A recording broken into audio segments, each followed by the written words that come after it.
Some of you may be surprised to learn that Bill C-18, while formally enshrined in law, is not yet in effect, especially considering the fact that big tech company Meta, the parent company of Facebook and Instagram, has already begun blocking news content on their platforms from being viewed by Canadians in anticipation of the enforcement of the bill.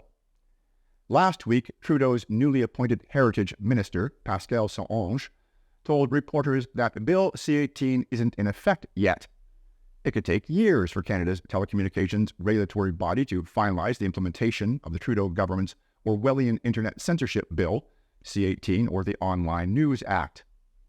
The Canadian Senate passed the Online News Act in June and quickly became law.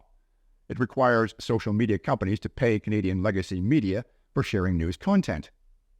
After this year's consultation phase, starting in the summer of 2024, the CRTC will publish the framework and code of conduct and will also recruit qualified independent arbitrators, consider applications for eligibility from news organizations, and begin information gathering.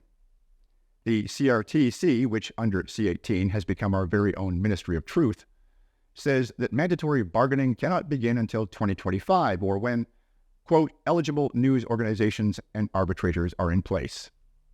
Opposition leader Pierre Poilievre has said his Conservatives will repeal Bill C-18 and other internet regulation laws passed by Trudeau's Liberals if they win the next election in 2025.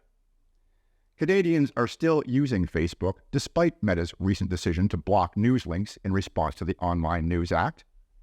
Facebook's daily usage by Canadians has remained roughly the same since Meta removed news links at the beginning of August.